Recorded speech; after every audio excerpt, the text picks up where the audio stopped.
أرسلناك إلا رحمة للعالمين۔ السلام علیکم ورحمۃ اللہ وبرکاتہ۔ آپ سب کیسے ہیں؟ آج ہم رسول اللہ صلی اللہ علیہ وسلم کی زندگی سے سیرت کی کہانیوں کی چھٹی قسط سنیں گے۔ آج کی اس ایپیسوڈ میں سیدہ خدیجہ الزہرا کی بات ہوگی۔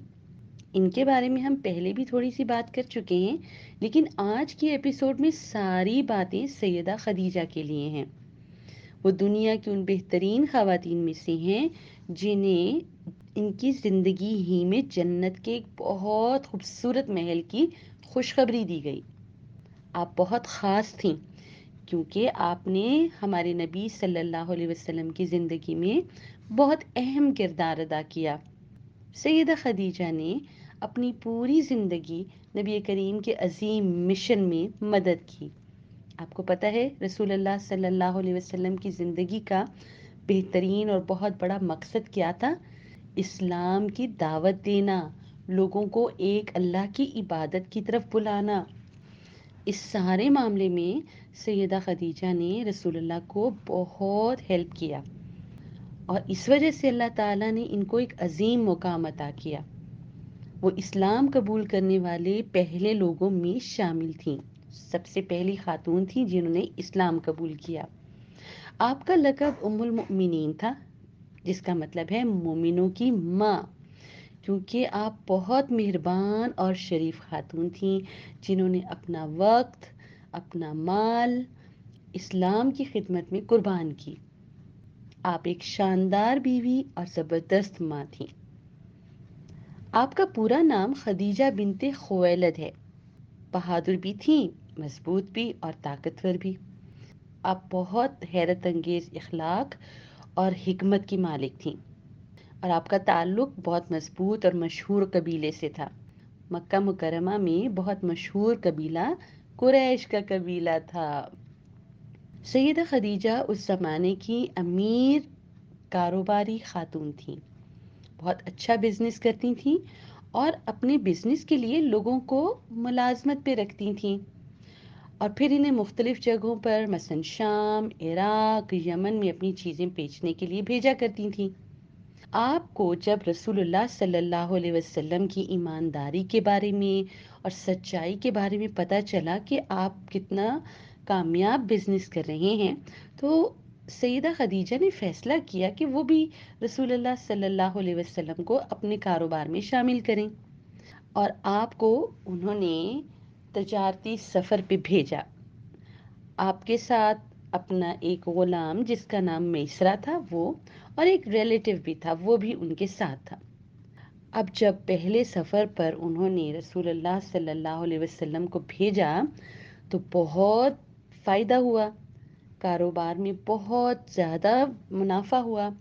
آپ بہت خاص رقم لے کر واپس آئے، کسی کو دھوکہ نہیں دیا، کسی سے جھوٹ نہیں بولا، کسی سے کوئی بات چھپائی نہیں، بلکہ ایمانداری اور انصاف کے ساتھ کمایا۔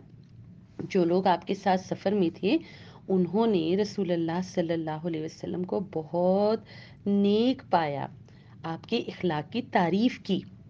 سیدہ خدیجہ کو جب ان کی یہ ساری کاروباری سکلز کے بارے میں پتہ چلا بہت خوش ہوئی، تو انہوں نے اپنے کاروبار کا ان کو سربراہ بنا دیا۔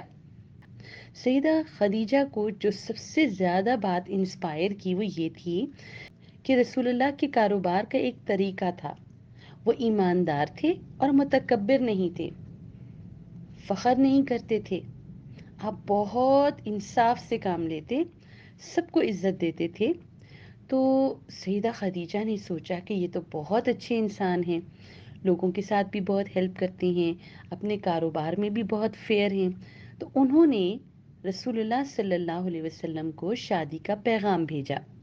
آپ کو جب یہ پیغام ملا تو رسول اللہ صلی اللہ علیہ وسلم نے اپنے چچا سے پوچھا، ان کے چچا نے اجازت دے دی، اور پھر دونوں کی شادی ہو گئی۔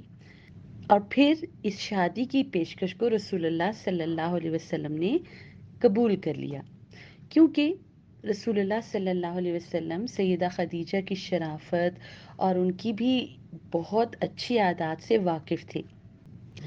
اللہ تعالیٰ نے ان کو 2 بیٹے قاسم اور عبداللہ اور 4 بیٹیاں زینب، رقیہ، کلثوم اور فاطمۃ الزہرا عطا کیں، تو یہ ایک کمپلیٹ فیملی بن گئی۔ اس ایپیسوڈ میں ہم نے تھوڑا تھوڑا سیدہ خدیجہ کے بارے میں جانا کہ وہ کیسے رسول اللہ کی زندگی میں شامل ہوئیں اور پیارے نبی کی فیملی میں کون کون سے بچے تھے۔ اب انشاءاللہ نیکسٹ ایپیسوڈ میں ہم دیکھیں گے کہ رسول اللہ اپنی فیملی کے ساتھ کیسے وقت گزارتے تھے، اور مزید سیرت کی سٹوریز ہمیں سننے کو ملیں گی۔